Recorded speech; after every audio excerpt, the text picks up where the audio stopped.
Hello, everyone. Welcome to the meeting. We're going to get started in just a few minutes. Give some folks an opportunity to get on. I see that we have 8 attendees and 4 staff, and Councilman Galuski is on. Councilwoman Wierzbowski is on. Our town attorney, Courtney, is here as well. And folks are still kind of coming in. We'll just give them another minute or two to get in before we get started.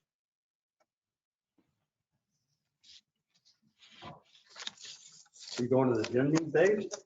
You need everything to go until it's not required. You should go. I can go before. We get a lot of notifications from the gym about while we were there, somebody there. Oh. So, and then when I got sick.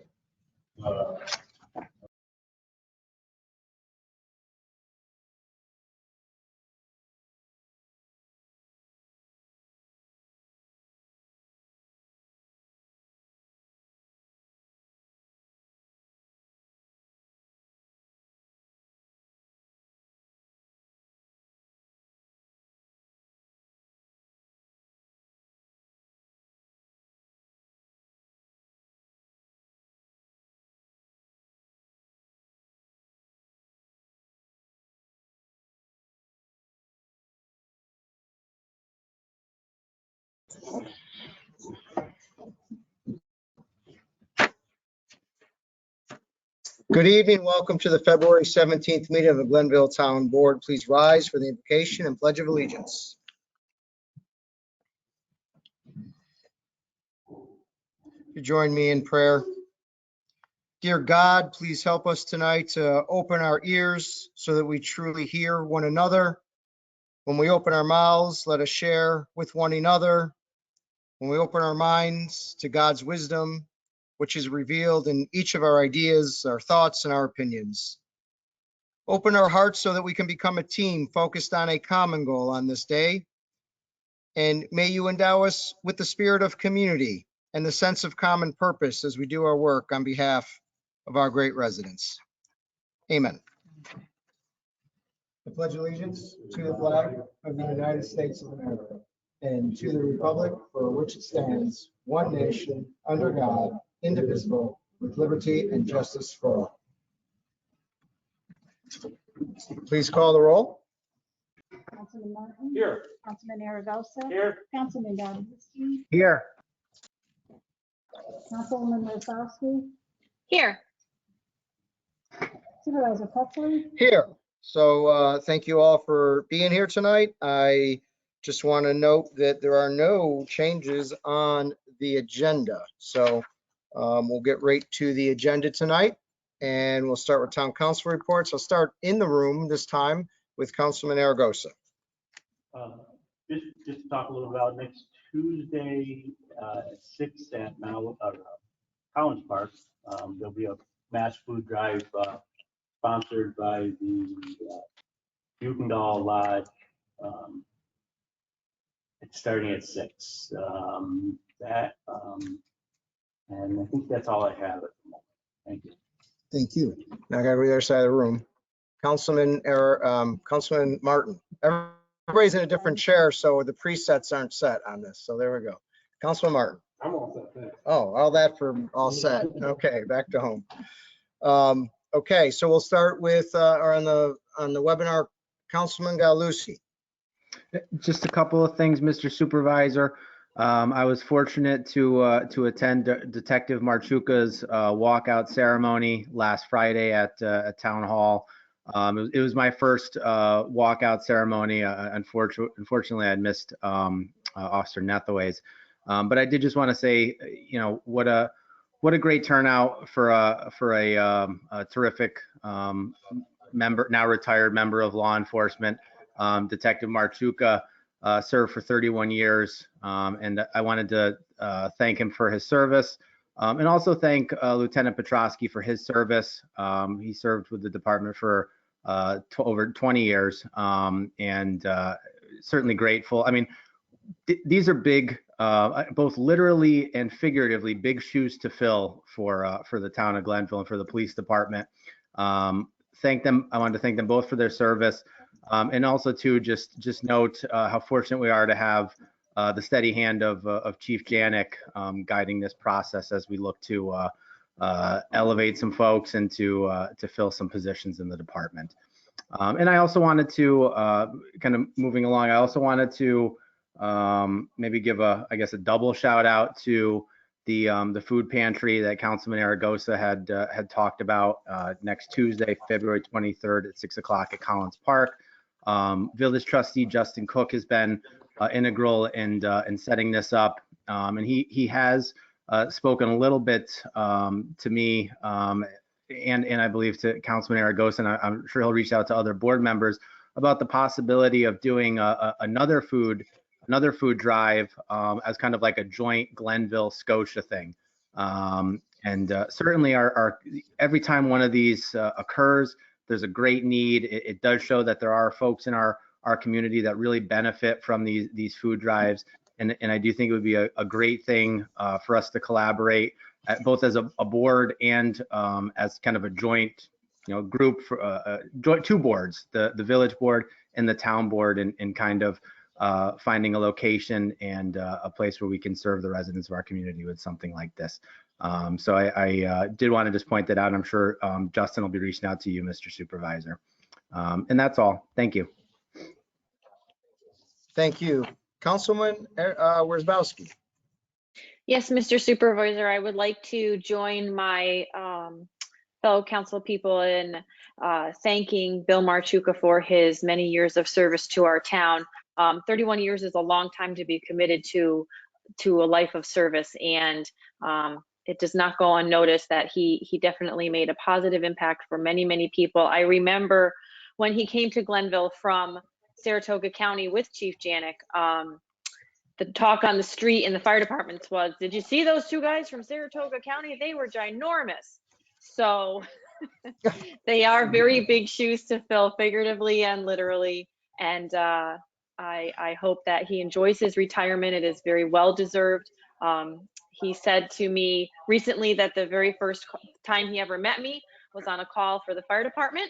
I didn't remember that, but he said that was the very first time he ever met me was at a fire call. So he's got a pretty good memory, kind of like a mind like a trap, unlike mine. Also, I would also like to thank Lieutenant Petrosky for his many years of service to our town as well.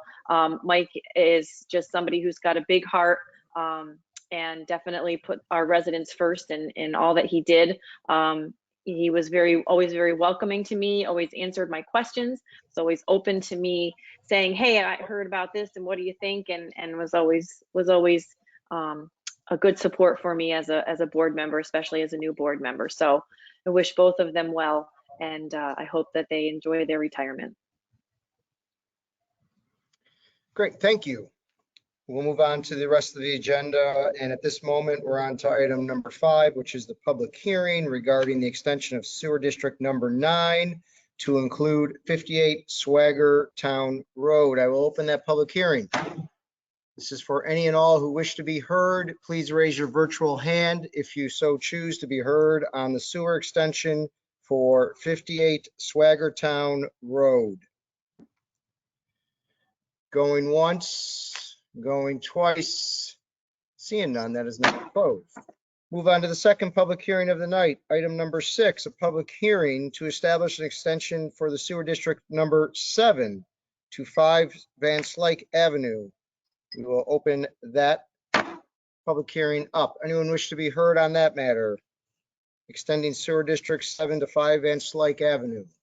Going once. Please raise your virtual hand if you're interested. Going twice. Seeing none, that is now closed. We'll move to privilege of the floor. If anyone wishes to be heard at privilege of the floor, we ask you to raise your virtual hand. We will call on you. Virtual floor, privilege of the floor is now open. I called it virtual of the floor because that's kind of like a new thing. I think it's a new term. Google it, it's a term. It is now open. Anyone wish to be heard at privilege of the floor? Going once, going twice. Seeing none, privilege of the floor is now closed. Next item, supervisors' comments to the board. I do not have a lot to comment on tonight. I do want to just note a few things. As my colleagues already mentioned, I congratulate Detective Marchuka and Lieutenant Petrowski, who we did not have a chance to do the walkout on for whatever reason. They both served this town with distinction. I wish them both good luck in their retirement, and I appreciate all they've done for this town. Everyone's already said it. They're going to be hard shoes to fill, real and figuratively and everything else, but it's a loss. And Chief and I have spent a lot of time talking about that and kind of what's next. So we'll be looking at having some conversations in the coming weeks and seeing where we go from here. Speaking of the police department, I want to take a moment to update you on something that's coming your way very shortly. And I want to take a moment to really thank Chief Janik and the committee members on the Police Reform Committee. They've done a outstanding job. I've got to say, what some other communities are paying people to do for $25,000 as usual, we utilize our talent in staff, and Chief Janik has done a tremendous job putting together all the information. You're going to be getting a report, and I'll go over the dates on that shortly and how we go from here. But we just recently launched a PD survey. You probably all saw it either online or in your email box or on Facebook. If you can help us get that out to as many people as you possibly can, that would be very helpful. That's an important component of what we're doing here on reaching the community on the Police Reform Committee. I do want to let you know that we have met already 5 times. We may be at the conclusion of our meetings. We're not sure yet. Chief and I have to talk about that. But we spent a lot of time looking at a lot of different aspects. Our mission of the police department, different ways of how we interact with the community, where our hot spots are, what our arrest statistics are. And I think you're going to get some very eye-opening information in this report. I think from the point of view that this gave us an opportunity to come together as a community and talk about something that's important to the community, and to force us to look at some of the things that we're either doing or not doing, I think has been very positive. I just want to comment early on something before you get this, because we're in the same boat that Niskuna is in, and you saw an article on the Niskuna Police Department probably recently. And I just want to take a moment to share stats that the chief put together on just 1 year. We've looked at a number of years, but just on 1 year to give you a flavor of what we're talking about. And also in this report, you're going to see some ideas for reform, and you're going to see some things that the chief has already done in that area for reform. So we're taking a very proactive approach to this. But I just want to go through really quick a statistical breakdown of what the chief has provided the committee. And we'll look at 2019, I think is the most recent. So in that year, we had arrests that amounted to 70% white defendants and 30% black defendants, roughly. These are rounded up. When you break that down, there were 381 defendants arrested in the town of Glenville in 2019. 381 defendants arrested in the town of Glenville. Of those, 250 of them were white. That's 65%. 99% of them were black. That's 26%. I mean, sorry, 99 actual defendants, 26%, not 99%. There was one, as I'm reading here, Indian defendant and 6 Asian defendants, 25 Hispanic defendants. The Hispanic defendants made up 6.5%. Now, the chief broke those statistics down even further, because at first glance, you would look at that and say that the black defendants are being arrested at 3 times their proportionate population in the town of Glenville than whites, and that would be very troubling. But the chief broke this down a little bit more. 70 of the 99 arrests of the black defendants were for shoplifting. That's 70% were for shoplifting. 14 arrests were for controlled substances and possession of controlled substances, and that's 14%. And 15 arrests were for other offenses. That's 15%. 83 of the 250 arrests for white defendants were shoplifting. That's 33%.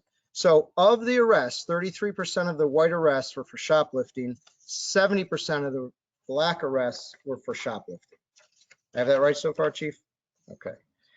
The shoplifting arrests are a result of a 911 or a non-emergency call to the police department from Walmart, Price Chopper, Hannaford, Target, or another retail location that had already detained someone or was observing a larceny in progress. These calls are referred to as reactive responses. Now, if you remove the reactive arrests for shoplifting, it will result in 210 other arrests total in the town of Glenville. That breaks down to 167 white defendants, that's almost 80%, 29 black defendants, that's 13.8%, and 14 other, that's 6.67%. When you look at that, that is almost on par with population. I would say that you would see that to be, that would make sense. This trend holds true for out years going out everywhere we looked at. It's the same trend, basically. There's a year here or there where there's an up or down tick. But when we hear, because the headline is 70-30, but this committee really did a deep dive on it under the chief's leadership and really looked at it. And you're going to get all this data in the report, and we'll have a chance to go out to the public with it. But I just wanted to share that with you as a way of kind of just getting you ready to take a look at what's coming your way. As I say, this committee of 16 people did a tremendous job, 16 including you and I. And what's next on the horizon, just to fill in the time frame for you, we hope, the chief and I hope to have this report written by March 3rd. That's our next board meeting where we can present it to you. Maybe we'll have the chief do an overview of the report at that meeting to the board. We would then open it up to public comments, which is a very important part of the process. And we will look to hopefully enact a resolution or to pass a resolution accepting the report from the committee on March 17th so that we can have the report into the state by April 1st, which is the deadline for the report. So I just wanted to take a moment to kind of just go over that as a way of giving us kind of the preview of what's coming your way and what we'll be discussing in the coming month through March. The last thing I want to just let everyone know, and we had a little discussion here before we started the meeting with Councilman Aragosa and Councilman Martin. You know, we monitor the COVID numbers very closely here, and obviously we make our decisions based on those numbers, and we are seeing a pretty good downward trend now that seems to be holding. Last numbers I saw were 2.5% in Schenectady County. That seems to be a pretty static number that we're at now. So when you take that data point into consideration, and you take the data point into consideration that by the first week in March, everybody in the town, well, I can't say everybody, but everybody that I'm aware of, or many of our staff, will have their immunizations by then, the second shot. We decided, talking to the staff at this last staff meeting, that there's no objections by any department head to reopen town hall to public again on March 1st. That's a Monday. So we'll be opening town hall March 1st. We will not be changing our mass gathering rules, however. We won't be allowing folks into the meetings, the town board meetings or other meetings yet, and that's more of a state mandate. We're going to wait to see what the state says on that. And court has no date as to when they're expected to start at this juncture, last I heard. So that's kind of the update. Vicki Hillis and I have a lot of discussion around the senior center. That's the next area that we're going to look at. I think we feel comfortable looking at an April date to start a soft opening at the senior center. The seniors are looking to get going. They want that senior center open. Of course, we want to keep everyone safe, so we're going to try to balance that out. But we're going to take town hall first through the month of March, and then look at the senior center if everything's holding well to have some limited opening or soft roll opening for the senior center. So that's all I have for the supervisor's comments. And so we'll move on to the rest of the agenda. We'll take up item number 9, which is the resolution approving extension number 23 to the sewer district number 9 for 58 Swaggertown Road. Do I have a motion? I'll move it. Do I have a second? Moved and seconded. Any discussion? Mr. This is, of course, what we just had a public hearing. Oh, yes, go ahead. Go ahead, That's okay. Councilwoman. Mr. Supervisor, as you stated, this would be a resolution, should it pass, to extend sewer district number 9, where I'm looking for the parcel in the resolution.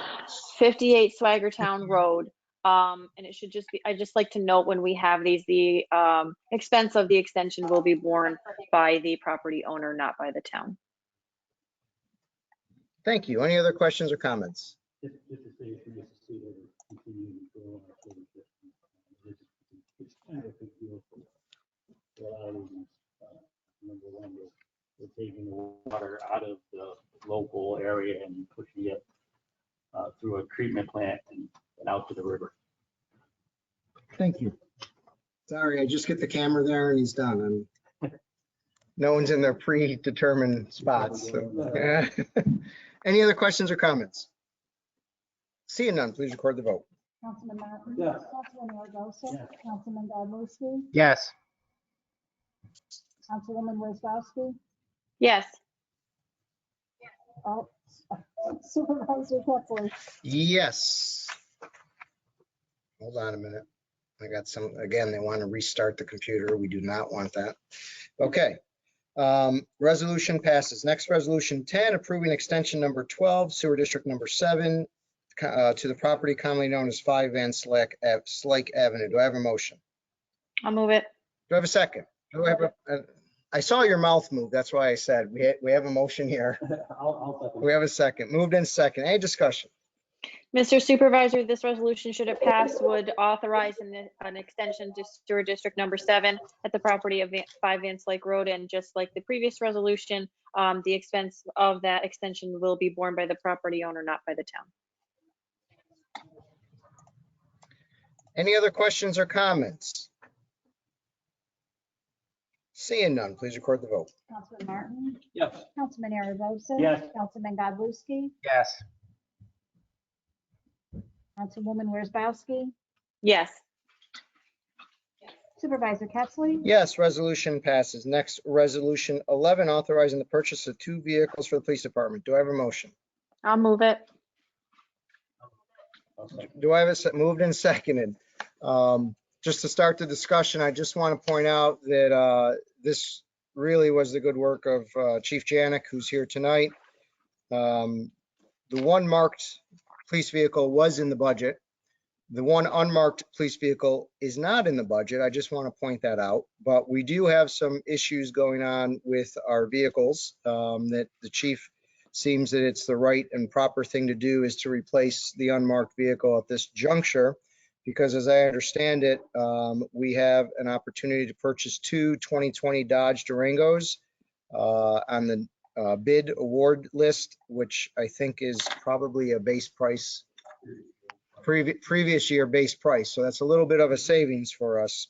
So we're gonna go ahead and offer in this resolution the opportunity to purchase the one that was in the budget, but also the second one, and look to cover that with the proceeds of an auction of our 2 vehicles, as I understand it. So we should be able to be budget neutral, but if not, this was a opportunity for us to get the lowest possible price at last year's pricing before new pricing comes out for 2021. They're just 2 vehicles that are left over from last model year.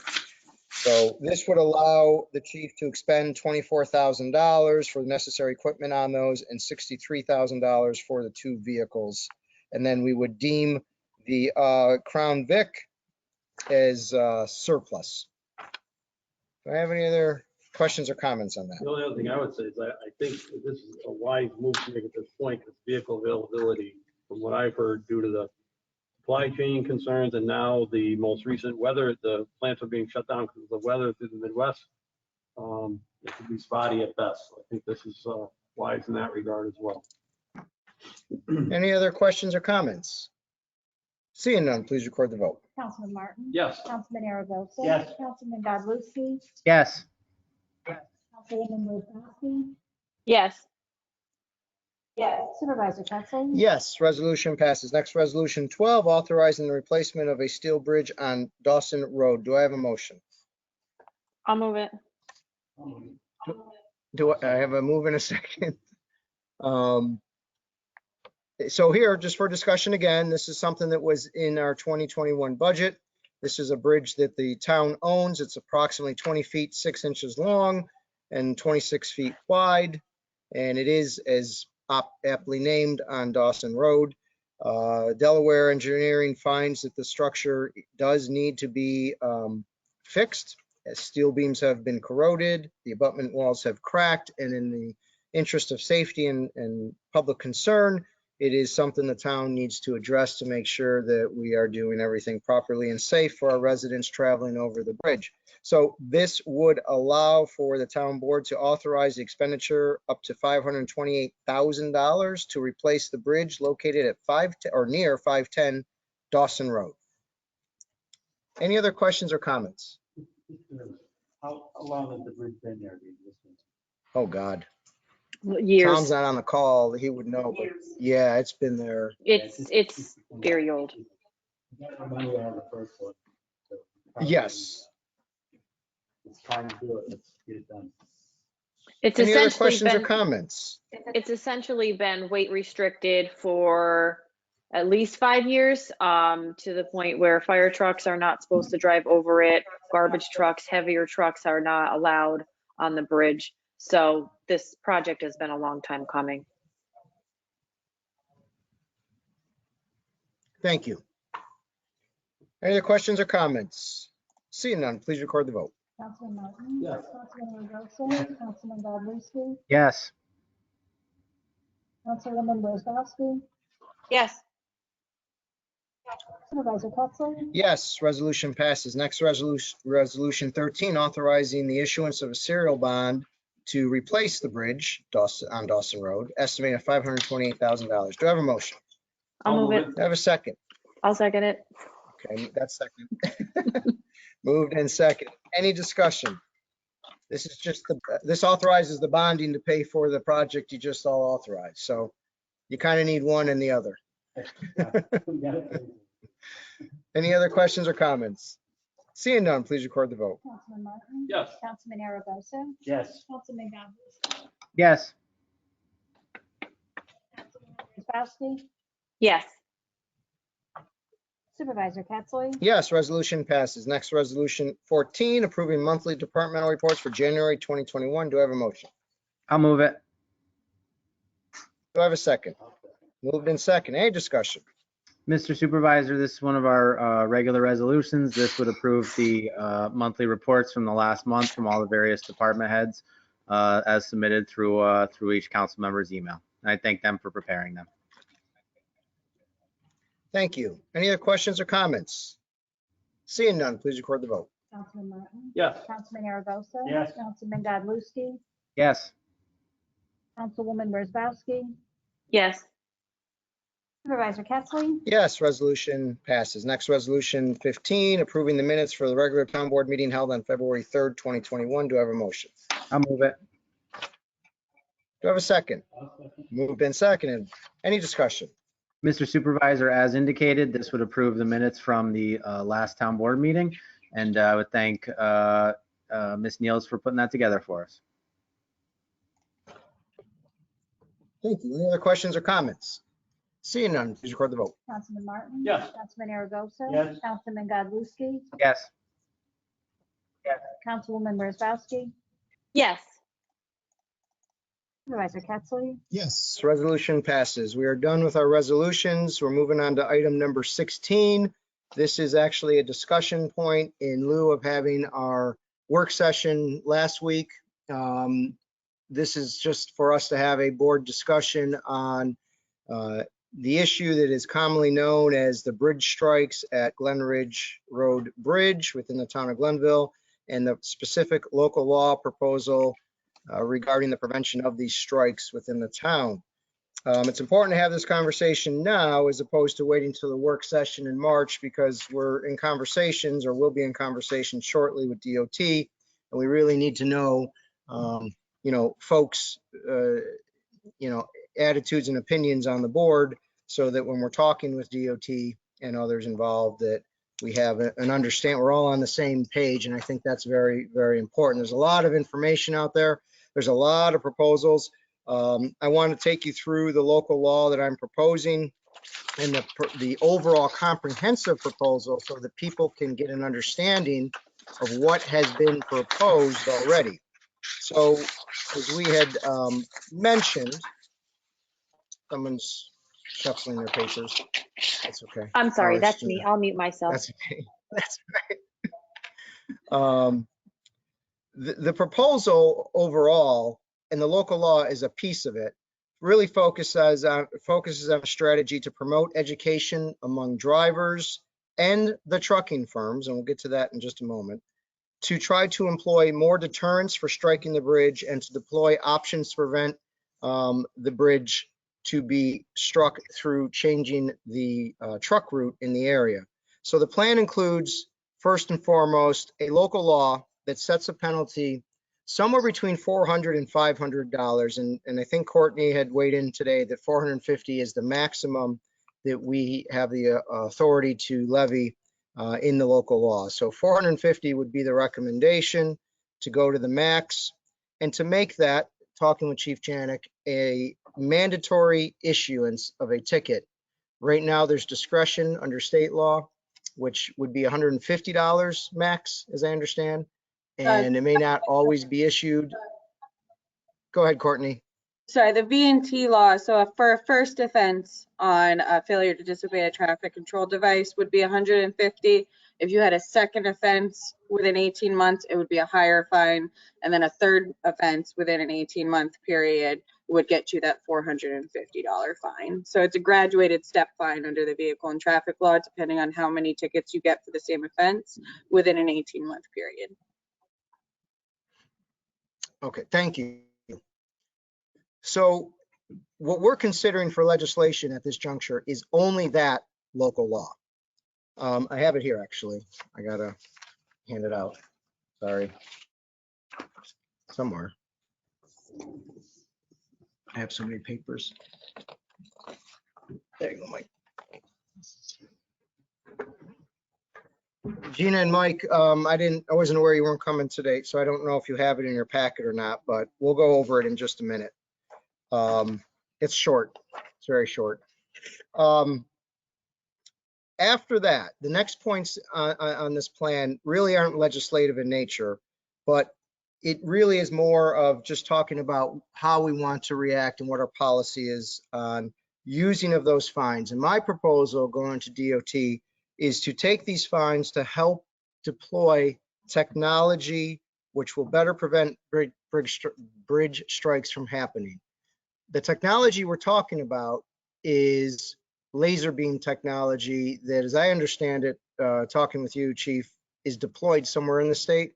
Could you give them just a minute to talk about that or what they're doing? I probably had 10 interviews with local media in regards to bridge strikes, so sensitive, which led me to do some research to see where in New York State, at least, it was a comparable amount of strikes with similar type bridge. There's a township in southern Westchester County that experienced that. Can't hear. Can you project? Yeah. Southern Westchester County town experienced similar numbers to us over a 3-year period in bridge strikes.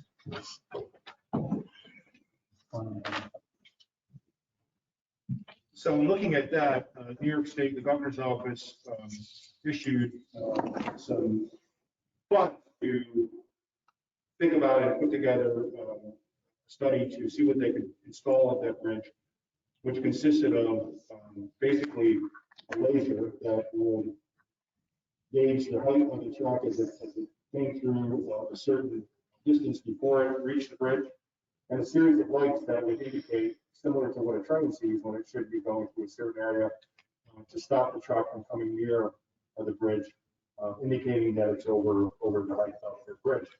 I believe the governor gave that municipality close to $1.5 million for that project, which completely eradicated the bridge strikes in that municipality.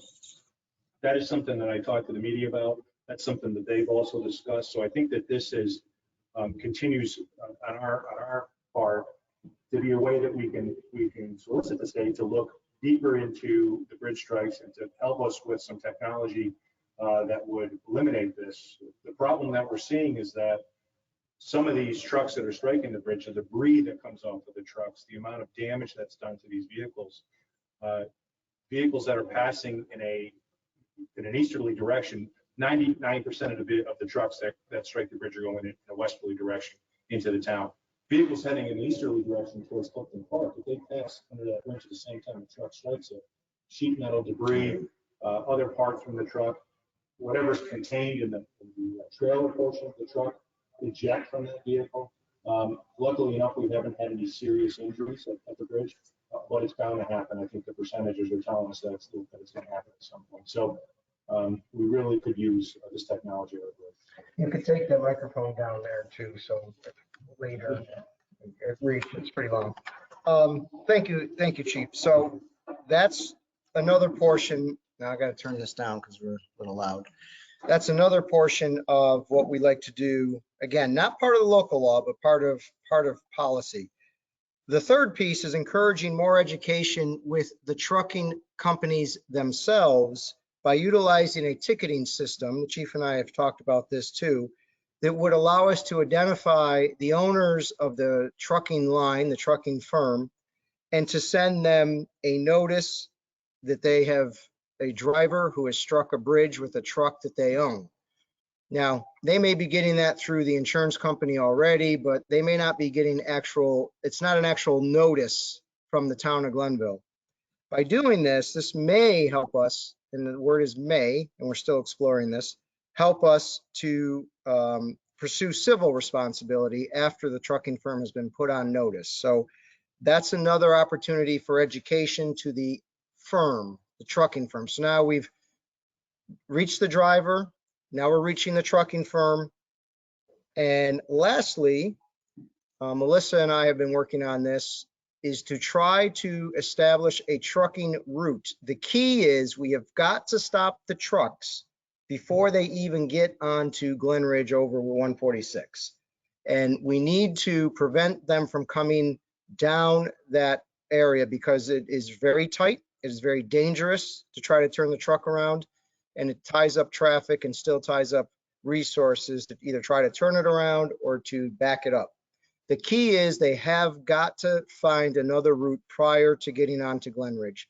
And so it's critically important, since we all know that 146 and the Rexford Bridge and Maxon Road is not ours, that we talk to DOT to take leadership with Saratoga County and create a truck route from 146 over the Rexford Bridge, through the circle, onto Maxon, out to Freeman's, and back up. Clearly, that's a long way. I'm sure truckers are not going to be happy about that, but there's no other way to get around that water. We have to get around the river than that truck route. And so this, to me, is one of the most critical components of this, is to establish a truck route that DOT will help us make sure truckers and drivers understand where they're going. So that's kind of where we're going with the proposal going forward. And I like to bring the local law, and let me just mention it for Gina and Mike, who don't have it in front of them. This really gives, there's really 3 points of the law, and Courtney, you might want to jump in here if I get this wrong, because you're the one that wrote it, but it really authorizes the highway superintendent to install and maintain traffic control devices, which is essentially the bridge is too low sign. And then it allows us, go ahead, Courtney. Sorry. So the authorization statement that's included in this isn't just specifically for the bridge clearance signs. It's for all of our traffic control devices under section 255 of the town law. I just happened to notice when we were looking at chapter 255 for failure to obey a traffic control sign that there had been no inclusion of an authority statement when the local law was originally drafted for other traffic control devices included in that section. So this deals with all traffic control devices, not just the bridge clearances, but does include that. Right, but for the purposes of what we're talking about tonight, I only pointed that out as the example of what that would allow our highway superintendent to do. The next section would be a failure to obey the overhead clearance sign, which would allow us to issue the ticket under a local law. And then the last section would be penalties for the offense, which would allow us to have a fine that is punishable by not more than $450. And I would change that, Brittany, to say not less either. I think it has to be, can we have a max from the first strike, or do we have to go through that criteria of 150 and higher? The goal of the not more than 450 is to establish the maximum. The maximum is 450. We can't go over that. If you want to have a minimum fine, then we can do something as not less than and not more than situation. So we can establish a minimum fine and the maximum fine, and there's the discretion for the in between. Or we can mimic what the vehicle and traffic law does, where we have a graduated fine structure for amount of bridge strikes within a certain period of time, which the vehicle and traffic law does by an 18-month. Can we do a 450 minimum and maximum in the same? Can they be the same? A fine. You just want to do a straight $450 fine? I don't see why we couldn't Yes, do that's that. No. right. Fine of, right, $450. This also carries an imprisonment of not more than 15 days, but that's probably more for menacing words than actual, practicality, just to try to, because one of the things will be, and the chief can talk about this, is trying to collect on this is not going to be easy. So I think having that in there is just hopeful as a hammer. Not that we're going to imprison anyone for 15 days. And again, that language So also. that's what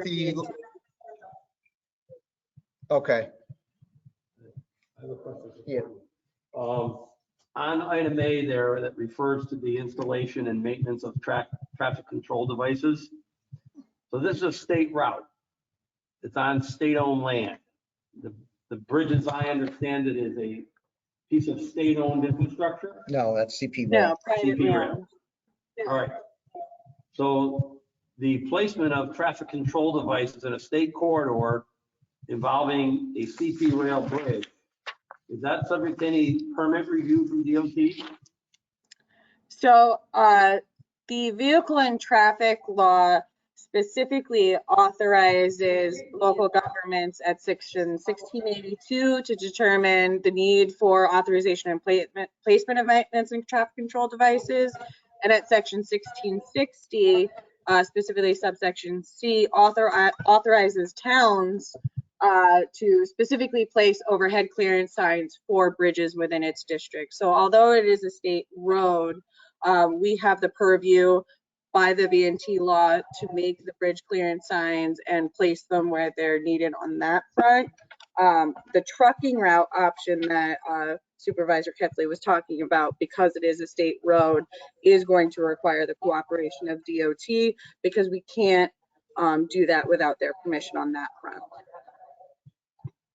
Well, I did a little research on that today, and I went into the CDTC website, and I got their New Visions 2050 Freight White Paper. And in that white paper, they make reference that 2016, they developed a hierarchy for freight routes. And they're considered to be connector, minor, and major.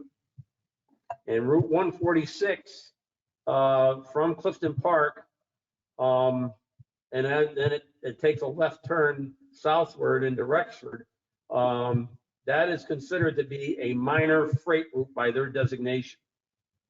So, my point in saying is all this is I think that type of information has got to be conveyed to I understand there's local deliveries, and nonetheless, they have to cross through this section of the community. I get that. But, how much is that freight route being, enforced by DOT, or public education or education to the trucking lines is being done? And furthermore, I can imagine what happens with some of these truckers. The truck I saw the day I saw one hit it was a rental from Hertz. That's common. And the woman was on the side of the road in tears, because she had just hit the bridge with her rental truck. And I'm sure she had on some sort of GPS, phone-based, map, through Google Maps or Apple Maps or whatever, directing her to this route, and I think through those electronic means that people are increasingly relying on, they've got to be directed away from this bridge as a place, to cross with large, tall vehicles. Well, I So- think you make a good point because a lot of them are rentals. Go ahead, Courtney. Yeah, just to that point, when it's a commercial truck, they're supposed to be using commercial GPS systems, which include the heights of bridges in almost all municipalities within the state, which would direct them away from that bridge if they're using a commercial GPS. But like, Councilman Martin is saying, when you're using a GPS system like Waze or Google Maps or something of that nature, it's not going to give you the warning that the commercial GPS system is about a particular route with a low bridge clearance on it. So that is a concern when you have people who are doing rentals who aren't going to have available to them a commercial GPS system. Chris, And this is, go ahead. I'm sorry. Who is that? It's That's right. Gina. Hi, Gina. So, hi. So the Traffic Safety Board talked about this last year at one of their meetings, and Tom Melander said that there does not exist in New York State a comprehensive list of bridges and their heights, and that is part of the problem.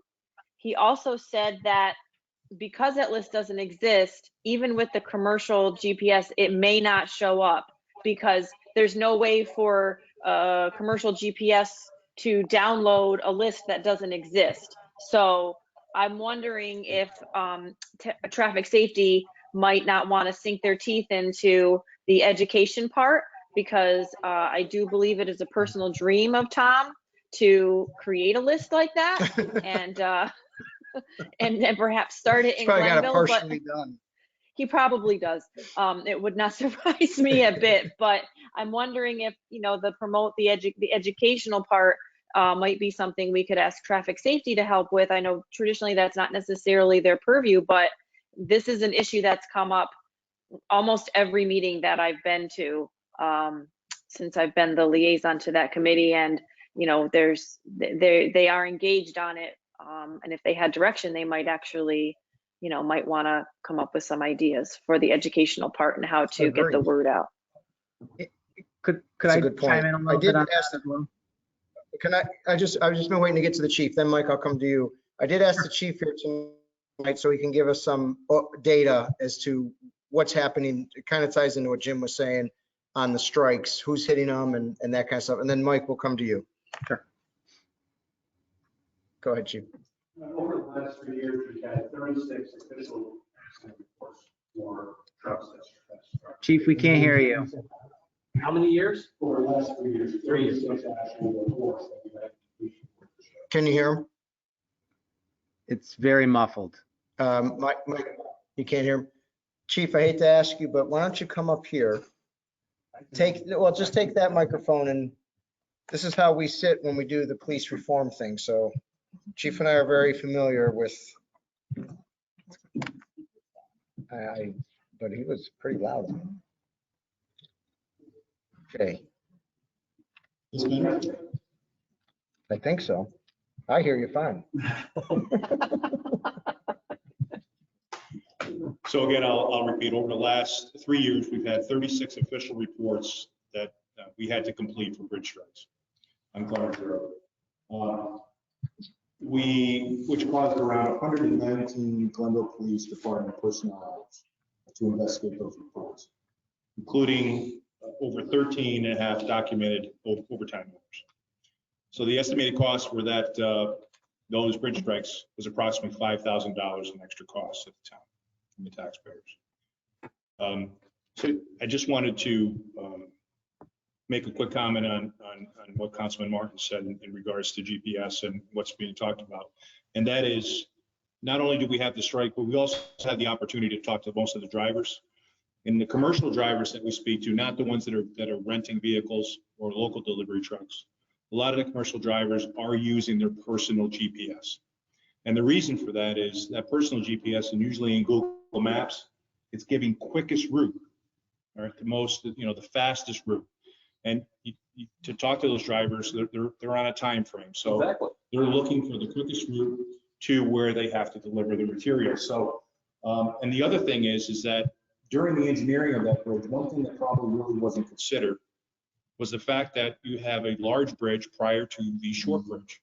So as you head in a westerly direction, you go under a larger bridge, even though there's 4 signs before that bridge, you get under it with no problem. So it's sometimes a bad assumption that the next bridge is also clear. And that's why a lot of the strikes that we have, there's no slowing down. The trucks hit it with force. They hit it at approximately 30 miles per hour, which at most times takes the complete top of the truck off. So that's a factor too, is the engineering of the bridge and how they were constructed between the two of them. Thank you. I'm starting to get used to you sitting up here. I know. Jeez, I don't know. This is something in the making here. Councilman Galuski, I think you were waiting. Sure. I along those lines, I'm wondering if it would be possible to maybe task the traffic safety committee with some degree of reach out to some of these companies that oversee Google Maps, some of but I mean, obviously if the problem isn't commercial GPS and the problem is private GPS, if we can have somebody just try to work their way up the food chain on that end and see about either reassigning a general flow of traffic or putting in some level of warning. I mean, I know some of these programs like Waze, it has the ability to put a warning. I mean, that you can people flag police cars on some of these programs. So I'm wondering if that's something that we might be able to look into, because I do think, addressing the route itself would be a very helpful solution. I agree that the bulk of folks who are hitting the bridge, whether they're people in rental trucks or truck drivers who are using personal GPS, are just kind of following their GPS without paying attention to what's going on around them. I'm wondering, I know, to change the truck route, we have to go through the state. But what is prohibiting us on the local level, and it doesn't necessarily, maybe it's just having Chris make the calls and see how far he can get, but doing some degree of reach out. And then also to, reaching out to the commercial, on the commercial end, and just making sure that this issue's been addressed and hasn't been overlooked. Thank you, Councilman. Are you in the basement? I am. Yeah. Last week it was the attic. This week it's the basement. I feel like I'm getting a real good tour of your house. Yes, Since you never invited me over. And this way, taxpayers know I'm not living in the lap of luxury over here, so that's good too. Well, I'm reporting to the assessor tomorrow that it looks like it's finished. You got a new sticker on the window. I see that. That's worth a new assessment. We never took it off, and it's not finished. I could turn the camera around and you could see what life is like over here with an infant. Fireplace hole, the chimney hole. So, good suggestion. It was actually on my agenda to bring that up with my meeting with DOT. I feel like, first of all, I think one thing we can all agree on is this is not a town issue, and using town resources at this juncture has been really galling. This is a state I think you would agree with this. A state issue, and this is a CP rail issue. My goal is to get DOT off the dime on some of this stuff. And one of the things I think they can do very easily, doesn't cost them money, and they've got the juice to do it more than the town does, is to reach out to these companies and do these things. This is a state highway, and I feel like they have the responsibility to do that. We don't mind trying to do it. Their permitting process, this thing was designed and Right. recently built. Right. And back to the chief's point, the other thing to point out is when they redesigned that bridge almost 20 years ago now, to your point, they widened it. As you all remember, it was a one lane little stone bridge. They widened it, but didn't raise it. So they gave the appearance that it's wide open.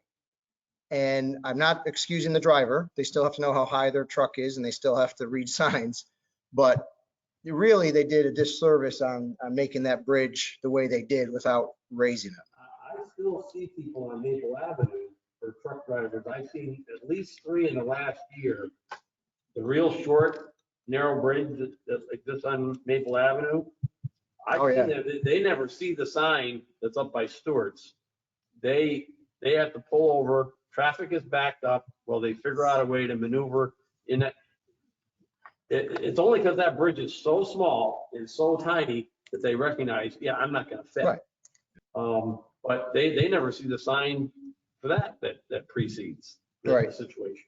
So, I mean, I'm in favor of things that warn in advance, whether it's through a GPS system, on their mapping, or additional signage or a lit signage, something that's going to gain the driver's attention better.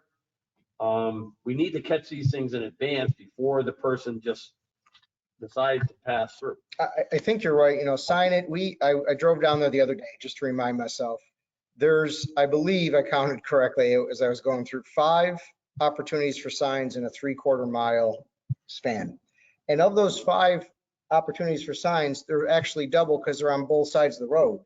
So you're going by 10 signs, they're yellow, some of them with orange triangles on them, warning the driver. I do believe there's a diminishing return on too many signs. I think you get to a point where you're just seeing, Like now it's noise. It's just noise to people.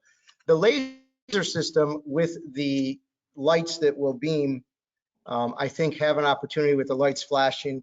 But again, that will address it once it's on Glenridge. We need to figure out how to keep these trucks off of Glenridge. And that's going to be the critical, I think, piece of this. The bar that was brought up, the hit bar or whatever you want to call it, the crossbar, is something that DOT absolutely said they will not install for a couple reasons. Number one, it's just a liability you're asking DOT to take on that they're not going to take on. Number two, it has to be plastic so it doesn't actually cause damage to the truck. And as they explained to me, if you're going 30, 40 miles an hour in a cab of a truck and your truck hits a piece of plastic that just gives way, you're not going to hear it in the cab. You're not going to have any idea you hit it. It can't be metal, as someone suggested, because metal would do damage. And then, we can't damage people's trucks, even for a good cause. We just can't damage their truck to try to stop them. Yeah, you're gonna let them damage the truck, unfortunately. So, of the options, I think these are the best options. They focus on education. They focus on getting DOT more engaged. We have been down this road with DOT for years. This predates me, and we've gone there, we've talked about it, and they just haven't really moved on, other than giving us more signs. Senator Tedisco has been very involved. He's written many letters. Assemblywoman Mary Beth Walsh has written many letters to DOT. We're just going to keep working it. But I think this local law is an important piece to do a couple things. Number one, put a little more teeth in it. Number two, to get a little more revenue, to start investing in helping DOT to invest in technology. So we have a meeting with DOT coming up, and I'm very anxious to present all these proposals to them. I don't know if there's anything else anyone else wants to take to DOT. But the local law, we'd like to move through. Go ahead. So I mean, I certainly, I can certainly see DOT preferring the laser system over the headache bar or the bar, the dummy bar, however you want to refer to it. You know, from the town's perspective, if it's something that the town needs to chip in on, obviously the laser system is going to be considerably more expensive. And therein, you know, therein would kind of be the debate. Even with a laser system, I do think, so if the laser system works, you still have a truck that's gone too far, that's come up on the bridge, that doesn't have a place to go. And I know that there's, you know, without going too deep in it, I do think we should look into, at least take a look at the possibility of a truck turnaround on the Cozy Dale property. I know there have been some folks that have indicated that it's 95% wetlands. I've had people indicate to me that it's buffer zone area, and that it would be something that could be done. And I do know that DOT has said no solutions fully off the table. But from what I've gathered, where you're coming on the headache bar is probably consistent with where DOT will be coming. But that said, you know, we do need to address from a resident standpoint, even if a truck doesn't hit the bridge, the truck still has to go somewhere, and we need to address that issue. So I do think the proposal out there of a turnaround should be looked at, possibly studied.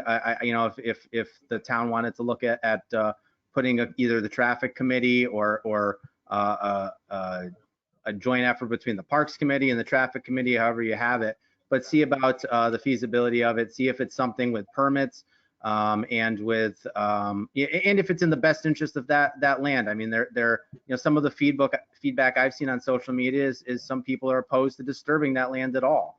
I don't know that there's a covenant or restriction that says that land can't be disturbed. My research indicates that there isn't, but I'm certainly open to others, you know, showing something along those lines. I do know, I did take a look at the deed back in 2002 when the land was conveyed, and there doesn't appear to be anything on its face that would restrict it. But you know, I do think, and just as a general comment, to the extent that you know, we want to bring DOT back to the table, have these discussions, present creative options, I do think it's good to get this out into the public forum and into the news media to maybe put a little bit of pressure on them to say, yes, this is a state issue, and yes, we need help in resolving it, and come back to the table and talk with us. And so to that end, that there is going to be a meeting, I just wanted to say I think that's great, and commend your efforts on that. Thank you, Councilman. I just want to maybe clarify some things, because you did bring up some points that some people in social media are kind of maybe not clear about. You know, number one, my position is, and I hope it's the position of the board, I think it would be, that town resources should not be put into this at all. I think this is squarely a DOT problem. The state of New York, as the chief has indicated, has paid for a laser system in another township. There's another township that they did something else in, I heard, that I'm researching right now. Those towns didn't have to pay anything. Our taxpayers aren't going to shoulder the burden for DOT or for the CP rail or for the truck drivers, in my estimation. I believe that we go to them, and whatever solution we have, I'm willing to say the fines that come out of the, you know, fines to the truck drivers, I'm okay with sharing that. I mean, I'm not looking for a cash grab here. I'm just saying maybe we could find some revenue to help DOT, but I don't want to use any taxpayer dollars on that solution, because I just don't feel like that's right for our taxpayers. I feel like DOT has to do that. I agree with you. This is their route. You know, they, like I said before, they designed it under their permit system. They reviewed this. This is their issue to solve. I mean, I'm all for bringing the complaints on behalf of our residents and the concerns. That's our role as a town board. But for us to incur town dollars and spend residents' taxpayer money on a solution, I'm opposed to that. That's not our role. DOT would not be coming to our town road and funding us for Right. like our bridge we just replaced for $528,000. I don't see the state kicking in any for that. In fact, we asked 4 times for a grant for that, and they didn't fund it. So, So, you know, but we take care of our own, they should do the same. But I do want to just get back to Councilman Galuski's point, and if it's this board's desire, I certainly will bring up that question with DOT and get their determination. I can tell you, we have a very long history with talking to DOT. Maybe 5 years ago or so, we worked, and Vicki Hillis probably has more details on this, Jamie McFarland as well.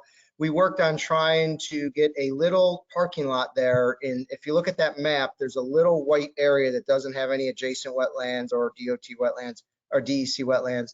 And we tried to get a parking lot there just for the folks who want to go fishing or to take a walk back to the stream.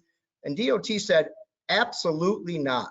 We are not going to allow the curb cut. It's unsafe on that road. It's a state highway. There's no control devices. It's unsafe. We will not allow that. I cannot imagine in my wildest dreams that they're going to allow a massive tractor trailer turnaround on that road.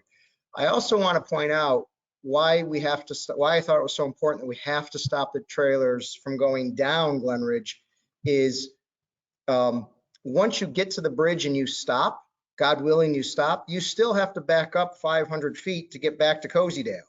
So it's not just a, oh, let me, when you're at that bridge, you're over a stream.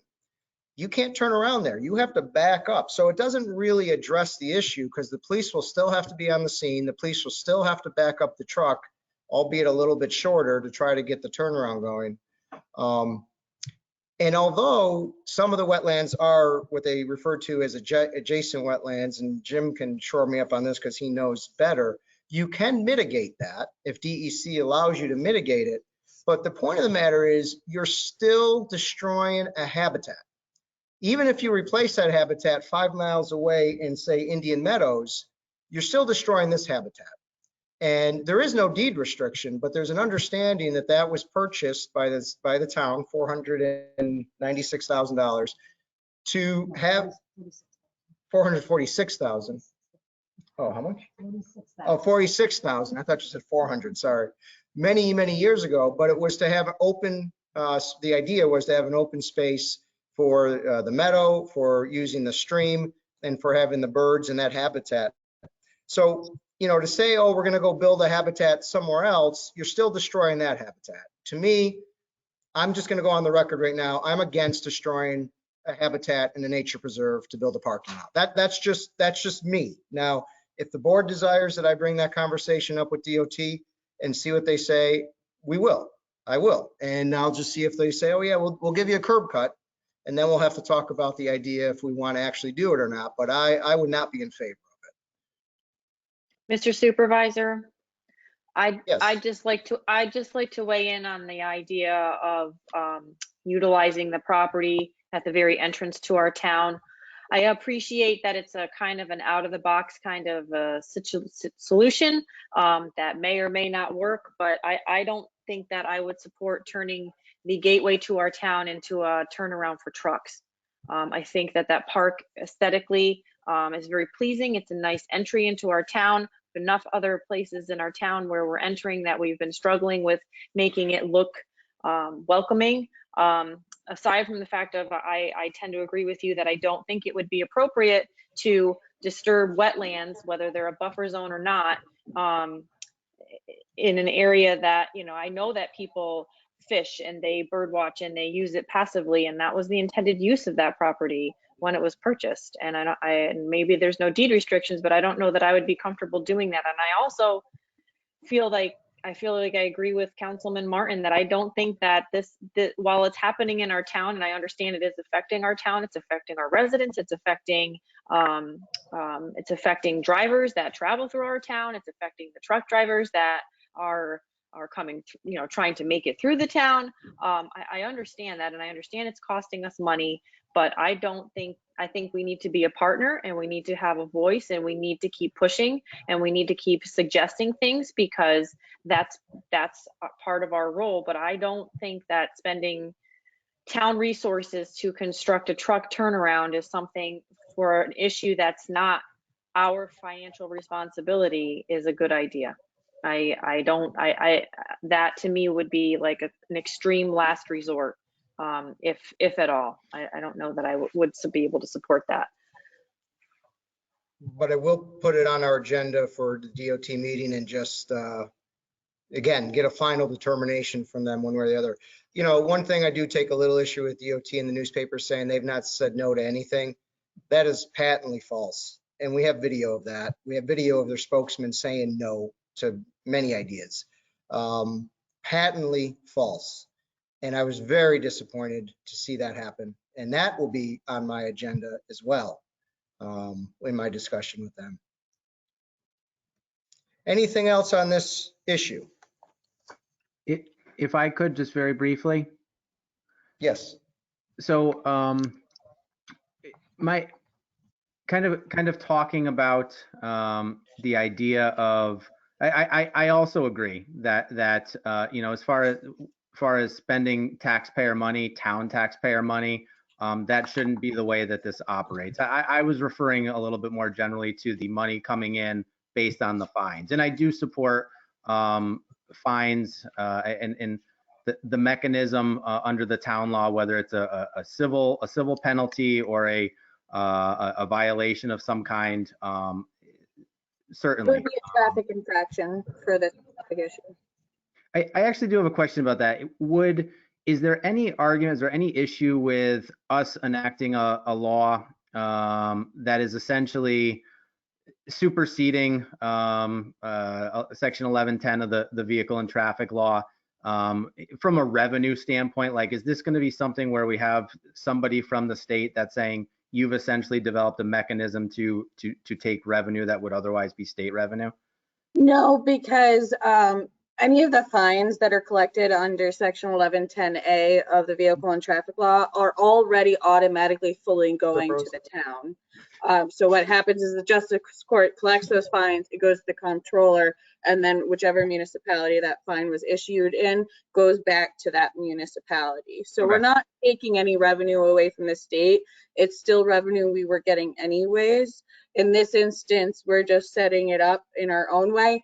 And in another way, you know, that ticket normally costs 2 points on a driver's license for something of this. So in our effect, using ours, you are avoiding the point system for some of these drivers, because we won't be issuing points, but the fine will be more structured in the sense that we're getting that higher fine right away instead of doing this graduated fine structure, but we would be getting that money anyways.